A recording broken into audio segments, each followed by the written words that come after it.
I'm going to be going over a couple of exercises today and things that I work on quite often and answer any questions that you guys have. So let me know. And I am just not starting my YouTube stream. I gotta get that started. Just a second. All right. There we go. Sorry for those of you hearing me bang around on YouTube. Just getting my phone propped up, my iPad propped up. All right, cool. Let's do some technique. Jesse, I know you need to practice your skills.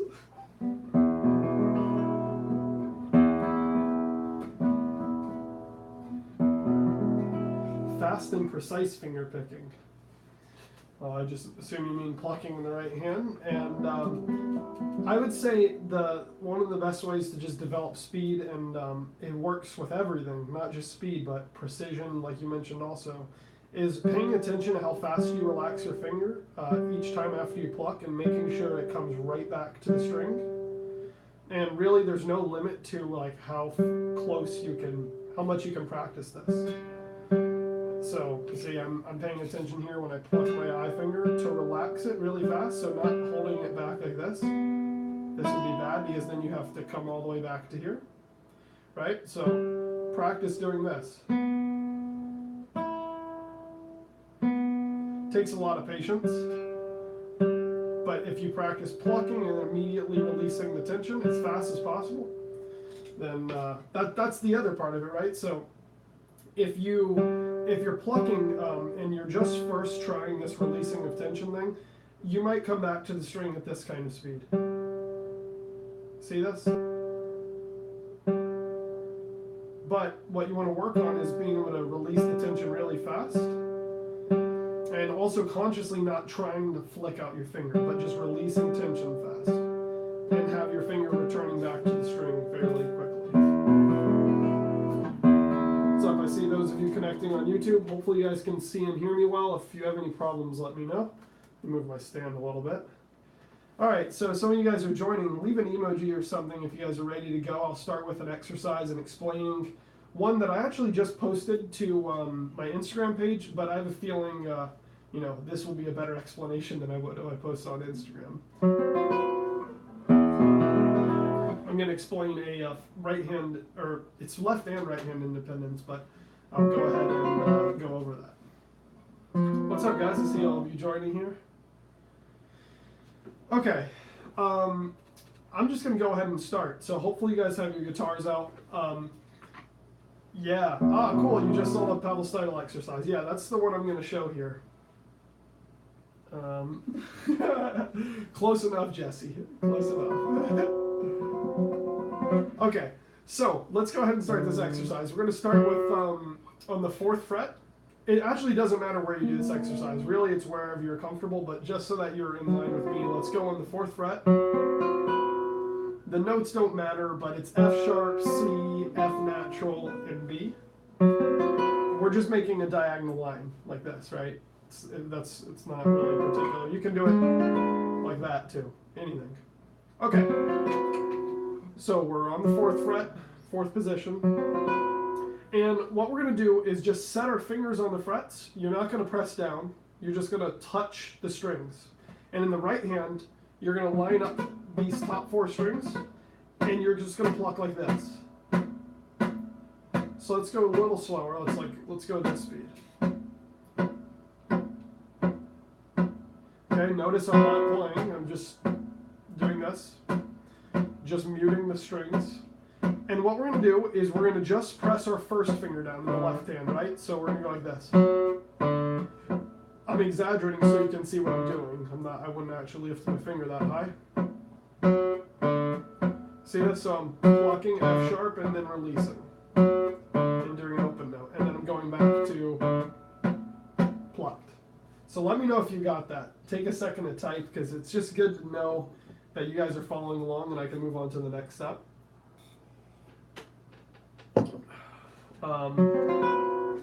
So that's the idea of this exercise, is to go through all the fingers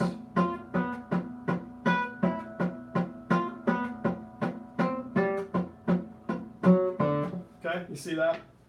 You're going down, up, as far as like depress, release, right?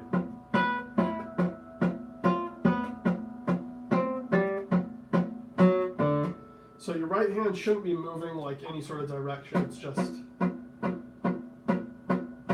plucking like that. Okay? So let me know. Give me a thumbs up or some sort of whatever's your closest emoji. Or say, yes, I get it or something. Be good to know. And we will continue on to the next part of this. I know it's kind of tricky. That's why I'm asking. You have to...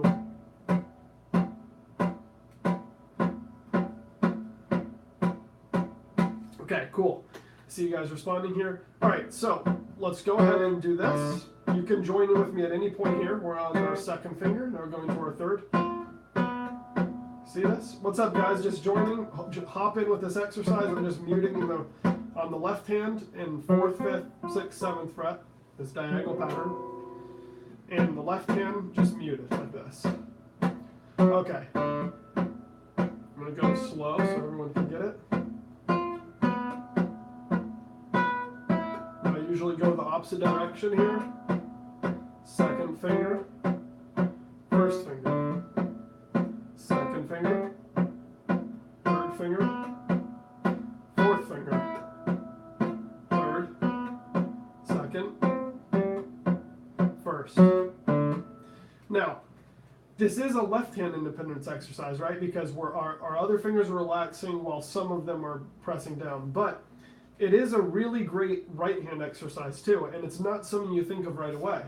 But, so if you're plucking all of the right-hand strings at the same volume, then what you're going to end up with is, when you're doing these individual left-hand ones, are really quiet notes. See?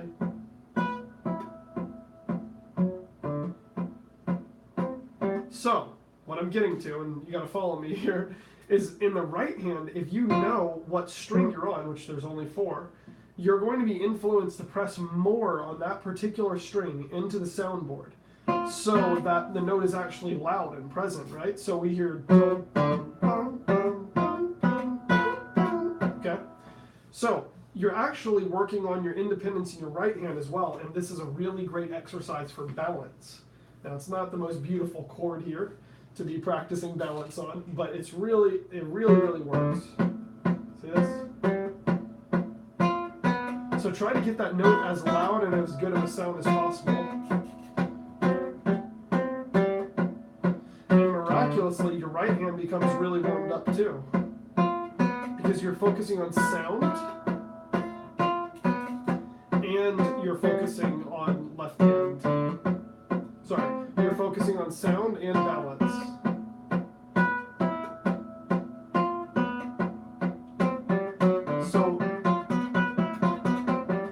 So you try to get this faster, and you know if you can get it faster that you have better independence working up here. Okay, you said, Piotr, I don't know how to say your name correctly, I'm sorry. Piotr, very helpful advice for this drill. Thanks so much for this. You're so welcome. You guys, if you have questions about this, let me know. So the stage 2 of this exercise is trying to do 2 fingers at a time. You have to be very careful, make sure you're not pressing all of the strings down. But if you do 2 fingers at a time, so I'm doing 2 and 3 together, and 1 and 2, 2 and 3, 3 and 4.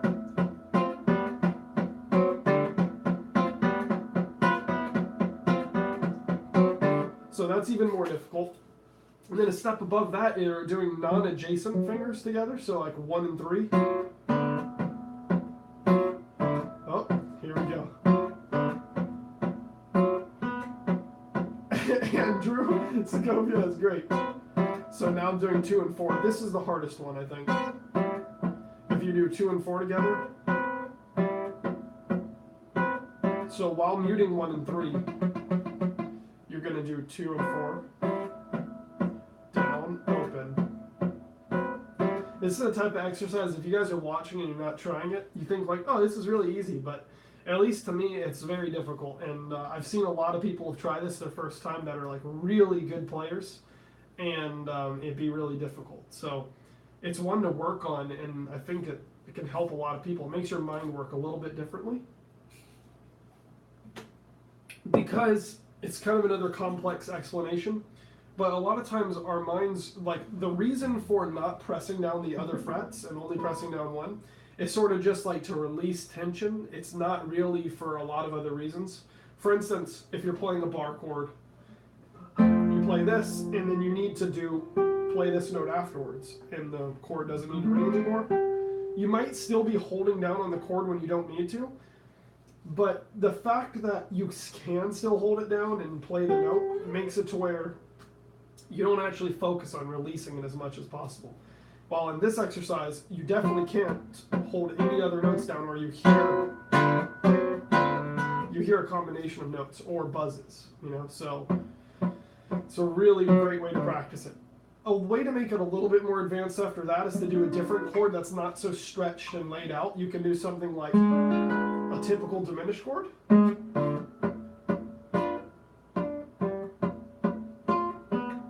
Makes it even harder, because you know your fingers are overlapping over each other.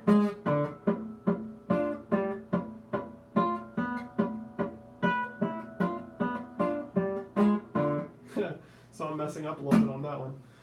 Anyways, I hope you guys enjoyed that exercise. What questions do you guys have? Because hopefully you're able to follow along with that and get some good, get some good practice out of that one. But we'll go ahead and move on past that exercise, because that's sort of the limitations of that. But yeah, I mean, try that in chords too. You know, pick a random chord.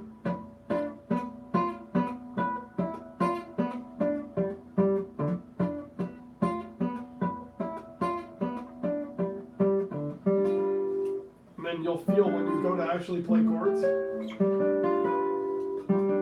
you'll be pressing with like a lot less tension, because you'll just be aware of everything, you know, where you're squeezing it.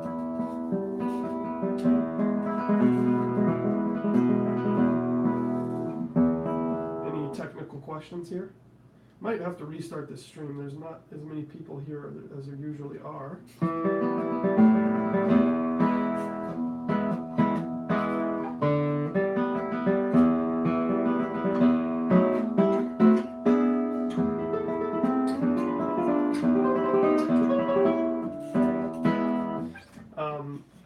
Yeah, I'll just wait for your questions. Until then, I'm just going to practice my own stuff.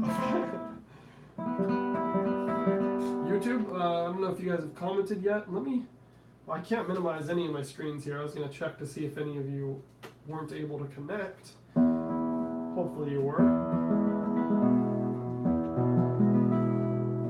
I'll go ahead and explain something else that I've been working on lately. And it's just good overall practice. So it's involving just doing arpeggios in the right hand, but it's sort of a practice of speed bursts as well as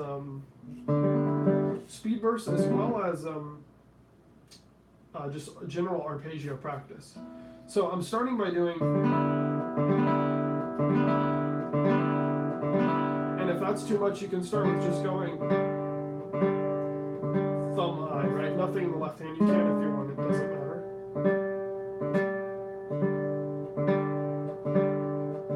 And then add one note to it. Give yourself time in between if it's getting difficult, but I definitely give myself time in between a little bit after this. Then make sure you can do all of those rolled.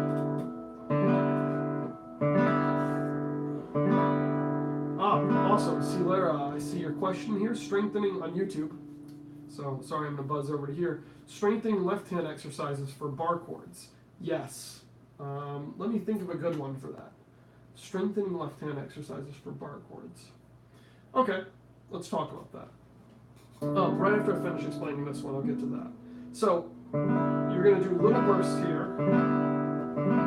And then what you're going to do is for the way back down, you're just going to add in one note. So that's going to be your first goal. And this might be the hardest part, this turnaround, right?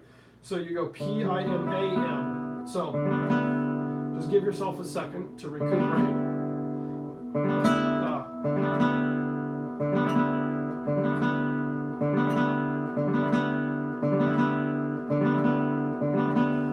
make it all sound like one. Blah, like 1, 2, 3, 4, 5, right?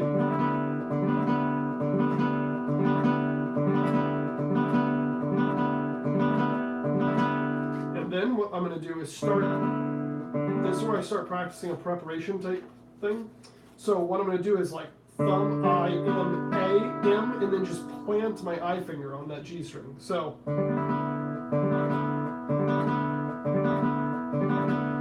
before I even pluck that note, I'm going to practice planting on it. What's up, Kenneth? Good to see you, man. So I'm going to go P-I-M-A-I, or sorry, P-I-M-A-M, and then plant I on the third string. And then once you feel really comfortable with planting on that third string, you pluck. And this is how I go about the entire exercise. So even if you're having difficulty with just ascending the first few, pluck P-I-M, and then just plant your A finger.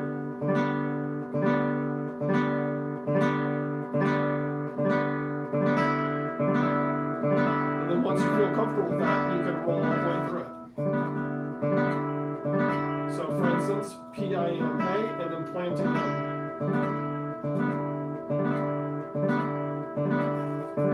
And then planting I. And then playing I. What's up, Joe? Now see, I'm planting P. It's sort of an automatic thing. I do this for warming up. Make sure your thumb plants at the spot you're actually going to be pushing through the string. So not like on the flesh of your finger or like way up on the nail, but at the right spot. This is the time to practice it, yeah? Make sure you get, I'm doing this kind of in fast motion, but make sure you give yourself time to breathe and just think about making it one motion. Because if you start doing it repetitively, blah, blah, blah, blah, blah, blah, you're going to get tenser and tenser rather than feeling like it's relaxed. Then what I add on is going back the opposite direction. So once you get through one complete P-I-M-A-M-I-P, I plant my I finger back down on the third string. See, da, da, da, da, da, da.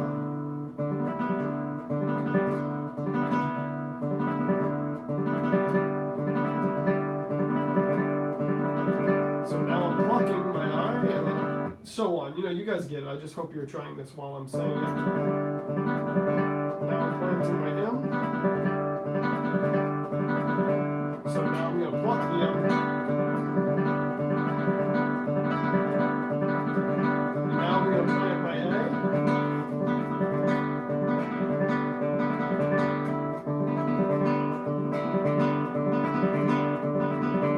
And then now I'm going to pluck the M. Just about that time, you'll start feeling this repetitive really coming together.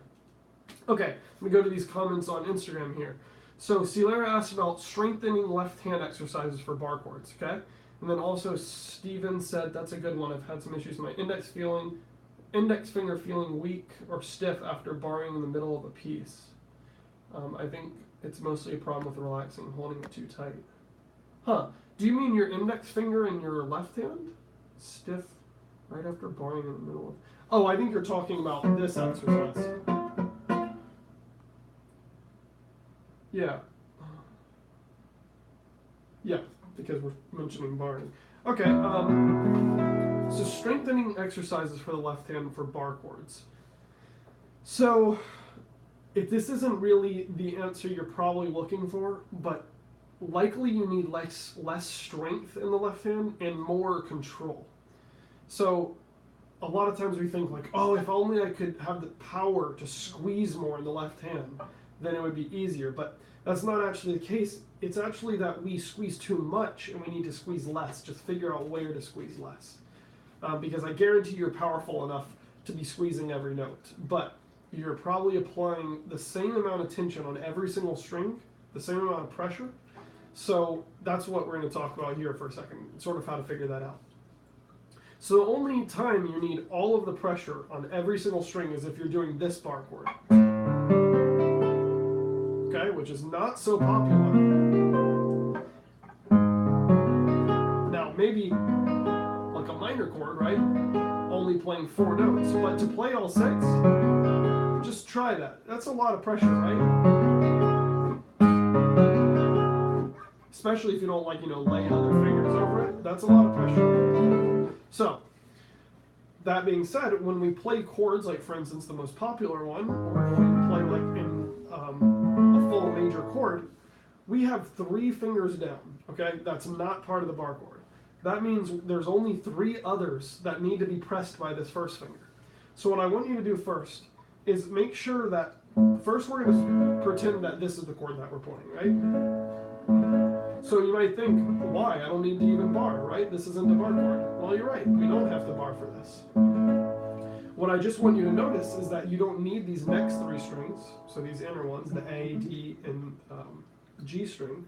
You don't need any of those to be being pressed by this. All you need is the first one and then the last 2.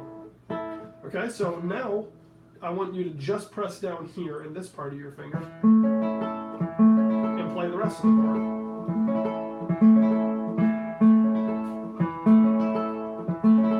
And then just set your finger down, and I want it to be kind of like an arch like this, right? Notice it's arching here. It's not this, it's a little bit of an arch. So now all of a sudden we only have pressure here and here in the left hand. You really need to be aware of, where you need the pressure to be applied. And in that situation, there's very little pressure at all. You don't need any left hand strength at all to do that. Like for instance, if we take my thumb away, you don't need it. It's very little pressure. I mean, I don't know how I could show more. I mean, even thumb way out. It's not like left hand strength, it's left hand control. Now there is a little bit of left hand strength needed, especially if you have smaller hands and you can't stretch to these bar chord sizes. But I'm thinking that's likely not what you're talking about. You're talking about fatiguing that happens over time when you're playing a piece with a lot of bar chords, right? For instance, if you're playing something like Etude 1 by Villa-Lobos. So by here, you're like, oh man, I'm really having to squeeze. Well, you have to notice I have 3 fingers down. Okay, I don't need to be pressing here. I only need to be pressing on the D string, the B, and the E. Okay. It's like all of a sudden you're pressing a lot less. Another thing you can practice doing is just doing a bar chord and practicing buzzing a certain note in it. For instance, I'm going to buzz the 6th. Now I'm going to try buzzing the 5th. Now the 4th, the 3rd, the 2nd. Okay, I'm buzzing everyone now, right? Now set the bar chord of the major one down. Now make sure you're still pressing only this much.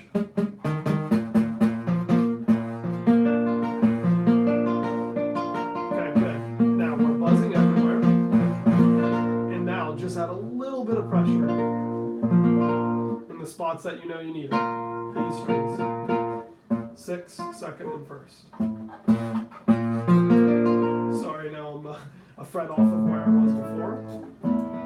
But hopefully that helps you in some way, Celera. I think that's the most important thing to practice. Also, there's this, I'm trying to think of this exercise. I don't even know what book it was. I think it might have been Guitar Technique Rationalized.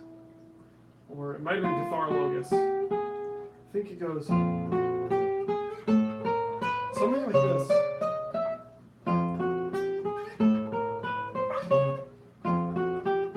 I really don't know how it worked. Or it had some. Oh, I think it was. I think this is it. It's something like this, okay? So you start, it's just 6th string and 1st string. You do bar, 2, 3, 4, 1, 2, 3, 4, bar 2nd.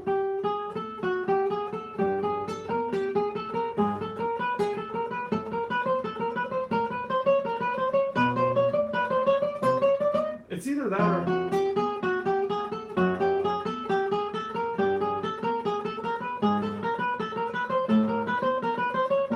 something like this, and you practice. And doing that really helps you come in and out of bar chords without so much tension.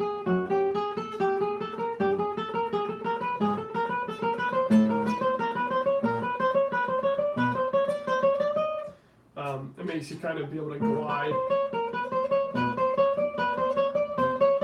Yeah, I think it's this. I don't know. If anyone knows it, let me know. Okay, but anyways, thanks for those of you watching here on Instagram. I am about to switch over to YouTube here. So if you're interested in signing up for my Patreon technique classes, check them out. I'm going to finish doing my technique class over there. I plan on doing the same sort of format, a few minutes on Instagram and then the rest of the time on YouTube. And thank you guys so much for watching, and I'll talk to you soon. Check out my new video. See you. Okay, 1 second, YouTube. I will be there. Okay, cool. So, C. Larry, does that help at all? Have you? I can try to find that specific exercise. Jerome, how do you approach practice in terms of daily routines, repertoire, etc.? Okay. I would say, okay, the first big thing is to set goals. Everyone's routine is going to be different depending on what you're trying to do. I would like to, oh, cool, glad. Sorry, I'm just seeing your comments here.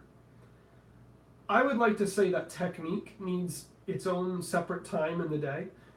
Intermittently practicing technique usually doesn't yield really positive results. It's sort of just like intermittent results rather than like documented. And having really focused sessions like that, like little 15-minute sections.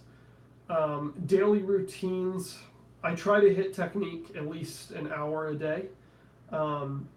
Like 15 minutes at a time. And what I'll do is I'll, you know, if you have an iPhone or you have the Amazon Alexa, don't wake up, she hears me. The thing lights up when I say Alexa. Anyways, what I do is I set a timer and I say something like, hey Siri, set timer for 10 minutes. And then, you know, she'll tell me. 10 minutes and counting. See? So I'll do that, and then I'll do something like, okay, so 10 minutes, I'm going to practice source.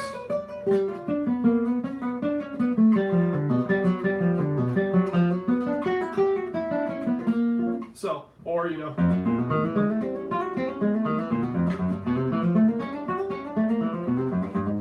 And I'll just try to get really comfortable with it.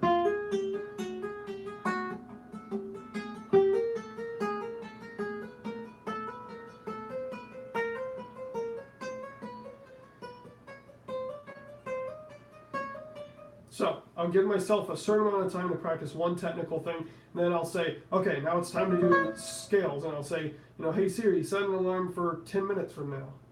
I'm gonna I'm gonna cancel this so it doesn't scare us all when the time runs out. But that's my approach to things, and not just with technique, but things like pieces. If you're like, all right, I want to start learning this new piece, but I don't feel like I have time, and I only have 2 hours to practice guitar today. Well, spend 10 minutes on it. You'll be so shocked at what you can do with 10 really focused minutes. If you're like, oh, this is all I'm going to have to work on a new piece of music, well, I'm telling you, if I did that, I mean, you could learn so much repertoire that way. So, yeah, any other questions here? I'll move on to showing you guys another exercise. If you guys don't have any more questions about that. Repertoire choices, I mean, play what you like, try to play things that are within your level of playing. I wouldn't say like, you know, you're just starting out and you want to learn Grand Overture or, I don't know, a terribly hard Scarlatti Sonata, or any Scarlatti Sonata. And picking things that are in your level is a really good approach to repertoire. Though I can't say that I've been good at that historically. Sometimes you always kind of need one piece that's like out of your range, I think, to sort of figure out what you need to get there. You know, it's like for me, pieces before in the past, I don't know, I realized I needed some sort of thing that was missing. Maybe it's fast scales. It's like, you know, trying to play an Etude 7 by Villalobos. It's like, okay, well, I got to figure out how to get fast. It's those sorts of things, you know.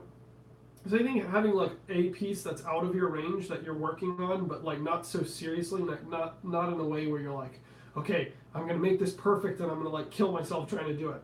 Not like that, but more like, okay, I'm gonna try to build myself up to where the hardest section of this I can really master, or I can, you know, at least get through it. That sort of thing is, I think, pretty healthy for development. So, yeah. Hopefully that helps in some sort of way. Let's go ahead and do some slur exercises. That's what I was planning on doing with you guys here. Let's do this one. I'll show you. I've been doing this a lot lately. It's just a chromatic scale, starting here on G sharp and moving downwards.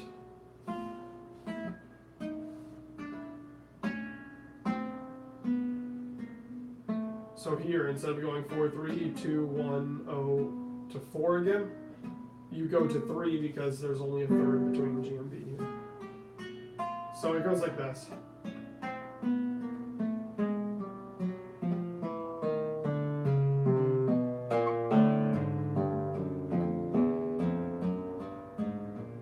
So on the way back up, I won't explain the hard one about where you pluck each time here. On the way back up, you can pluck. Sorry.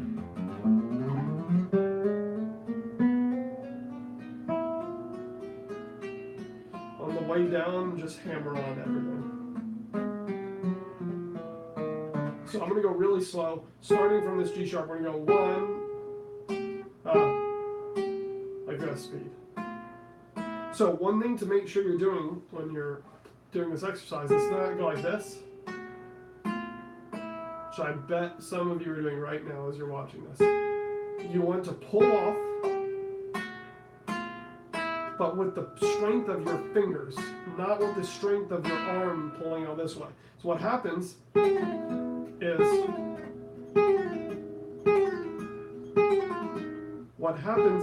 you end up, I saw text, so I got distracted. What happens is you end up getting too far away from the frets, and then you can't recover for the next string. And that happens all over the place in pieces if you play that way. For instance, if I was to do that here, my hands would be a sloppy mess, right? So it's got to be.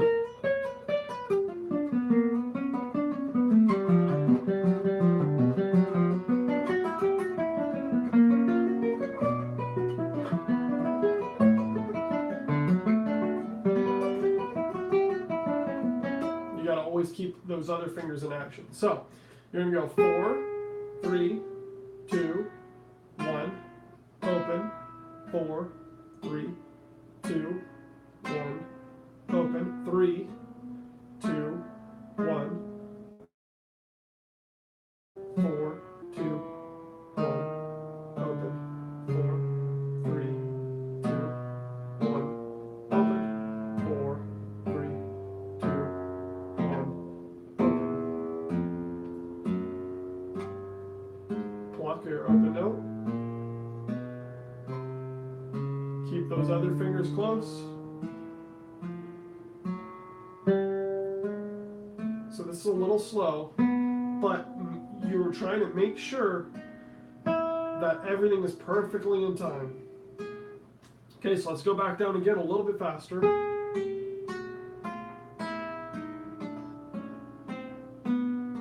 1, 2, ready, and.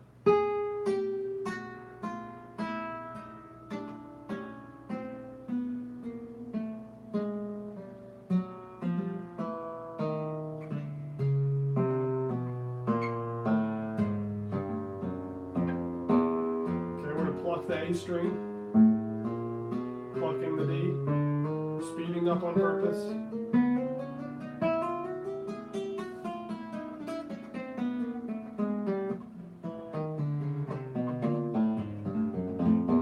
Okay, so eventually, try to do a little burst, or maybe this would be a good idea.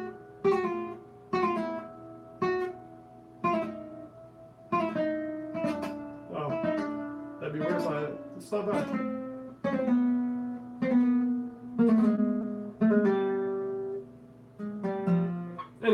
things like that.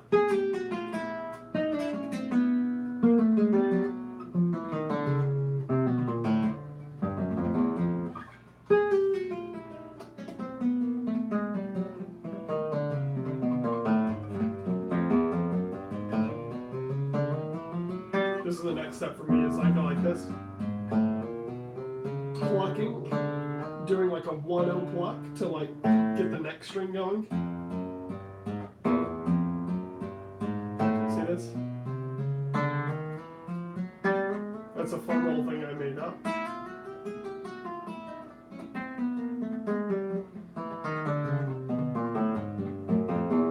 So likely on these bass strings is where you're going to really start beefing up with the rhythm. Beefing up, that's not the right phrase. So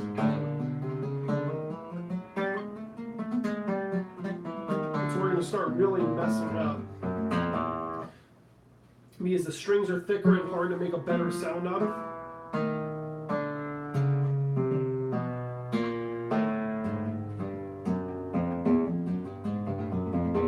You get caught on it a little bit longer and makes it a little bit difficult to pull through the string and keep it in a nice steady rhythm. Okay.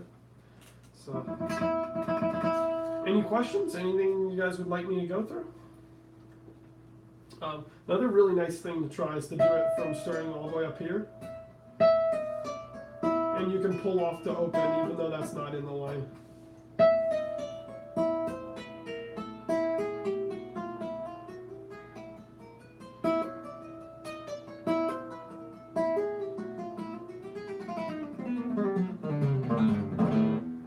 So eventually, after doing this slow, you'll build up this string. Even if it's not like really powerful sounding, you'll still be able to do it. And your slurs will be a lot faster and more powerful and confident in your pieces. I want to talk about one other thing that I've really liked. It's helped, I can't even tell you how much it's helped in my playing. It's been incredible. But doing things like this, plucking 4 notes and then flicking 4 notes. Now, not like this, not raschiato, but pluck, flick, pluck, flick. See this? I'm flicking the second string. Now, specifically the second string and not the first, because this first you can be really wild with and it not have any consequence. But on the second, you'll hit the first string accident if that happens. So for instance, let's do four plucks. 1, 2, 3, 4, 4 flicks. Plucks, flicks. Well, plucks, flick. Pluck, flick. Pluck, flick. Pluck, flick.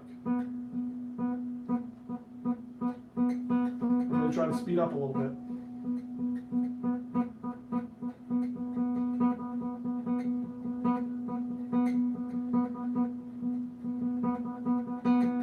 It's not easy, but what happens is you start building this really good control on that second string and not flicking away at the other strings and accidentally hitting others.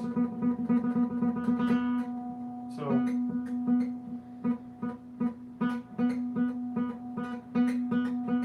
and of course you'll hear that stopping of the string on the back of your nail.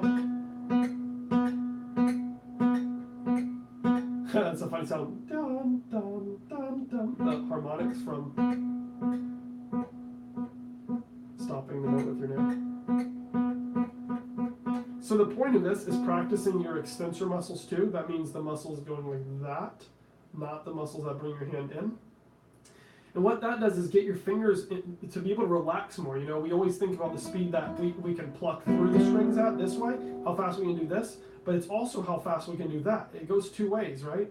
This, of course, being the primary one like this, but you could say it's equally as important, almost as equally as important to get back out. At least at a higher level is. When you're going slow, it's not as important, but when you get faster, these muscles have to be so strong. So It's a good way to practice it. And you don't have to do every 4, you can do every 8. 1, 2, 3, 4, 5, 6, 7, 8. 1, 2, 3, 4, 5, 6, 7, 8.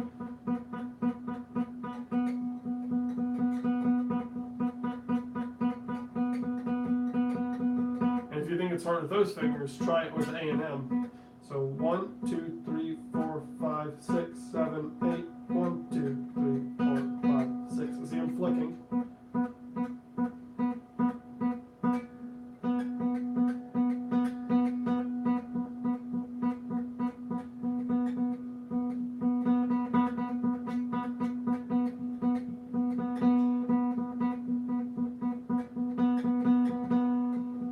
It's hard, but you know, this is the type of thing we practice. Are you guys getting that? Did you get to try that? I'm curious if you're here watching, maybe you can let me know how that was for you. If was it super difficult?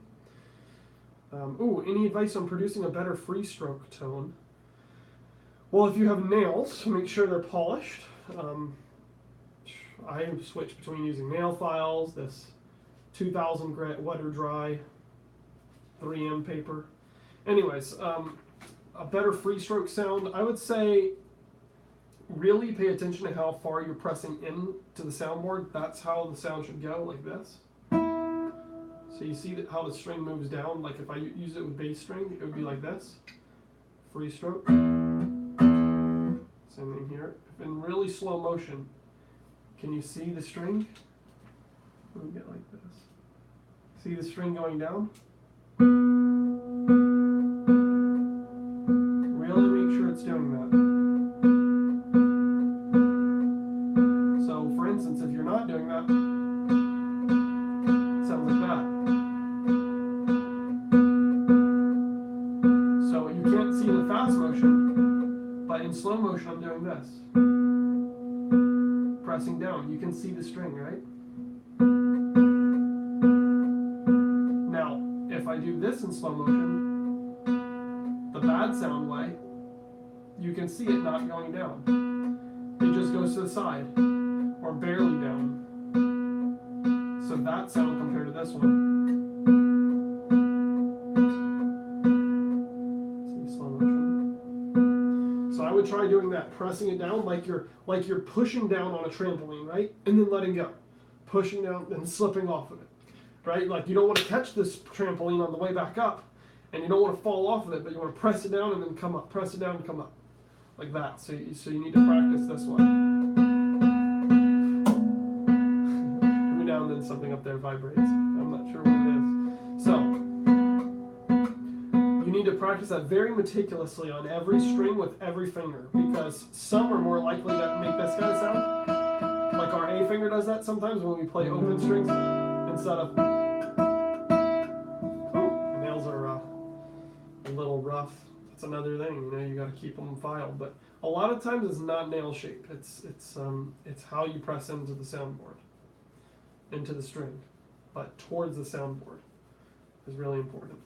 So I hope that answered y'all's questions. If this is your first time here, thank you so much for being a patron. If you're not a patron, please check out the my Patreon account. It's patreon.com/Evan Tauscher, and you can see this video and all my previous technique classes. The link I'll also put into the description of this live stream, just for a few minutes while I keep it up. But yeah, if you become a patron, you can see any of my live streams, previous, past ones, message me directly, whatever. And you can also sign up for lessons, little mini lessons, like after these. If you have questions and you want to do a one-on-one lesson, you can sign up for those too. It's really cheap. I hope you enjoyed it. You're so welcome, Jerome. And have a great night, guys.